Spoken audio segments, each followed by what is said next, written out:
All right, guys. So talking about the Texas Longhorns for 2022, obviously they're going to be one of the more fascinating teams in all of college football because you look at the offensive firepower that they're going to bring back. You look at all the hype and the publicity that they're getting thanks to NIL and, what the whole situation was going around the state of Texas with them and A&M.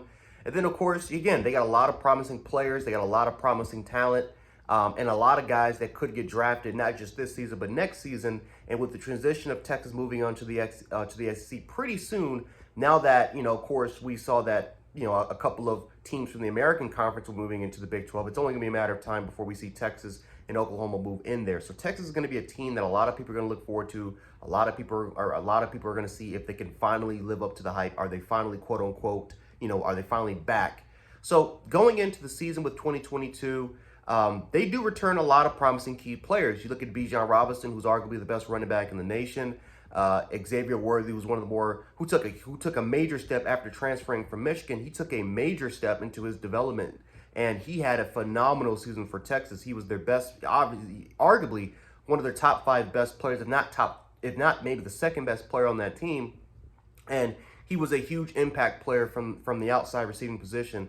Obviously, when you look at guys like Jordan Winnington, very promising player, a guy that you can use kind of like a Deebo Samuel role. He's a guy that you can use in the slot. He's a guy that you can use out wide. You could use him in the backfield. And he's a bigger receiver, right? He's more of a 220-pound receiver that honestly, that again, arguably can play the running back position at a high level as well. So Jordan Winnington was out with injury. You now kind of get him back there. You bring transfer Isaiah Nayers from Wyoming, who was a pretty big, impactful player for there. So now you get another kind of big, slot, maybe outside receiver kind of hybrid that you can mix up there as well. So Texas has got some players. You look at Junior. I'm gonna butcher the name, so I'm not even gonna say the last name. But the offensive lineman and Junior Angelo. I know I butchered the name, but one of the best offensive interior linemen in college. So that's gonna be a big need for them, especially because the offensive line really wasn't the biggest strength for the University of Texas. You look at Keandre Coburn, you look at Alfred Collins on the defensive side of the ball, Demarion Overshawn at the will linebacking position, Anthony Cook, who you can use in safety, Jerrion Tillman as well, you can have them there. So obviously Texas has got some guys that can definitely benefit. Obviously you look at some promising players, guys like Jatavion Sanders, who's looking to take a huge step forward at the tight end position at 6'4", 253 pounds. Extremely athletic kid coming out of Ryan High School, where he was one of the more promising players as a 5-star, where you can play as a defensive end or you can move him to tight end. Obviously, he's chosen the tight end route, and from what I'm looking from the spring game, he has a lot of promise where he can make some huge plays. Obviously, he has to battle a transfer in Jaleel Billingsley, who again was one of the more promising players at the University of Alabama.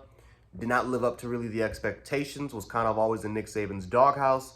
And then obviously we saw that, he ended up transferring to the University of Texas, where he can make that fresh start. The same thing with with the Jai Hall, wide receiver from Texas, promising kid, 5-star recruit.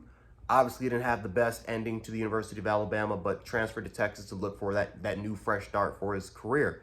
So Texas, when you look at the biggest strengths, it's obviously their skill position players. I forgot to even mention guys like Bijan, not Bijan Robinson, but Keelan Robinson and Roschon Johnson, guys that can easily start for any team in the country, and guys that honestly can make a pretty huge contribution for the University of Texas, making it kind of a three-headed monster instead of just making Bijan Robinson the one-man show, which I do believe that they need to start doing. They need to start getting more of these guys like Roschon Johnson and Keelan Robinson more involved in the run game and the receiving game. Because I thought that Bijan Robinson had a lot on this plate. Like, they gave him the ball a lot. He was the main guy there. Now, granted, again, he's the main guy.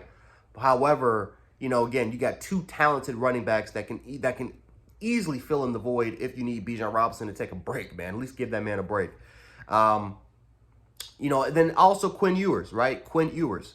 That's a promising player that I do believe will start for Texas. I don't see Hudson Card being that guy, especially from watching his spring game. Now, granted, it is spring, but I just don't see Hudson Card being that dude. I think Quinn Ewers is the most talented of all the quarterbacks there. I think he has the guy that has the most potential. And I would just say at this point, you got nothing to lose. I mean, Texas is, for the most part, let's be real, Texas fans, you guys have been a disappointment. And I think that for this point, you literally have nothing to lose. No one expects you guys to win the Big 12. No one expects you guys to be that competitive. Even though, again, you got skill position players out the gazoo at the receiving position, at the running back position, and I like your talent at tight end. I think that at this point, it's like, why would you start Hudson? I mean, unless Hudson Card is outperforming, I mean, heavily outperforming Quinn Ewers in training camp, I don't see why, especially if it's a close competition, I don't see why Quinn Ewers is not going to be that guy, especially because I'm the biggest believer that game experience, tape, game experience, I think that's the biggest catapult for someone's development. And I think the more Quinn can play, the more he can develop chemistry with these guys, I think the more Quinn Ewers is going to get better, and eventually he can live up to his potential of why he was the former #1 overall recruit in the country. So when we look at the weaknesses for Texas real quick, I definitely think that their defense is definitely a little bit more of a weakness. Now, granted, they got some promising players. Again, Demarion Overshin, Luke Brockemeyer was the leading tackler. He's going to be back for them. Alfred Collins, I think, can take that next step, and then Keandre Coburn, who's been more of that nose tackle, that nose guard for Texas over the years, has kind of been stable there. They do need to get better, and more importantly, they need to get better in the secondary. Anthony Cook is a promising player, but they need more players to step up at the outside cornerback positions, and again, Jeffrey Tillman also needs to step up as well. So, when you look at the strength for Texas as well, when you look at the strength for Texas, it's obviously, again, it's their skill position players, but the weaknesses, just to recap it, it's their defense, and it is, my God, it is the offensive line. Now here, I will say this. The offensive line was not as bad as everyone was making it out to be, because I think Bama's offensive line, well, it was, if you rank it, they were way worse than Texas's offensive line, but they are just so inexperienced. They're going to be extremely inexperienced, or not inexperienced. They need better talent at those particular positions. So I do wonder, after bringing in probably one of the best, if not the best, recruiting class last year for the offensive line position, you bring in guys like Kelvin Banks, you bring in also Donovan Campbell, 2 5-star recruits. I do wonder if at least one of those guys are going to start, because the talent needs to be better at the offensive line position.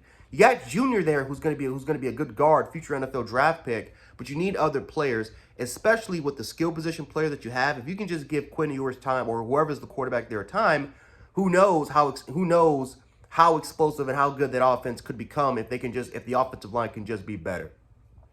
So definitely the defense needs to get fixed up. It needs to get shored up, but also the offensive line definitely needs to get shored up. It definitely needs to get better in that regard.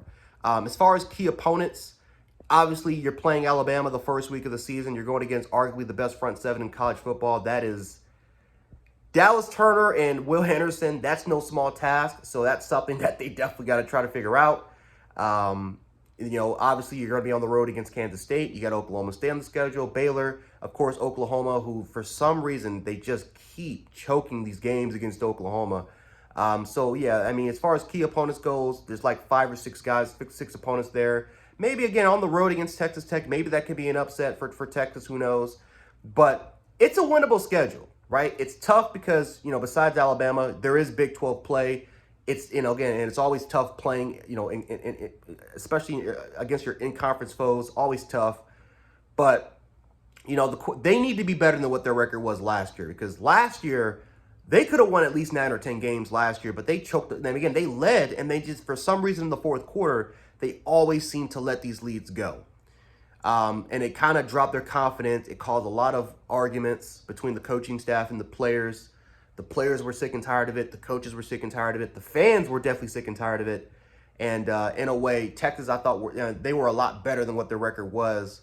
But they need to, again, it's the same pattern over and over again with the University of Texas, where they have more talent than what their record is actually stated. So for my projection, I have Texas at 9-3. At least I think 9-3 is a more appropriate number for them. I think 9 wins would be a great start into the Steve Sarkisian regime.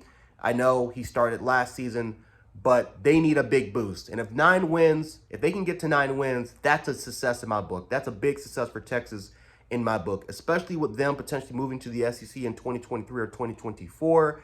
They need some type of momentum, because when they go into that conference, it's going to be tough. It's not going to be easy for them, especially when they're competing with the likes of Alabama, the LSUs, the Georgias, and then, of course, their brethren in Oklahoma and the world. So This is a more of a momentum type of pusher. No one expects Texas to get to the Big 12 champ. No one expects them to make it to the Big 12 championship. Well, maybe I do because I got them at 9-3, but no one expects them to go, make it to the national championship or make it to the playoffs.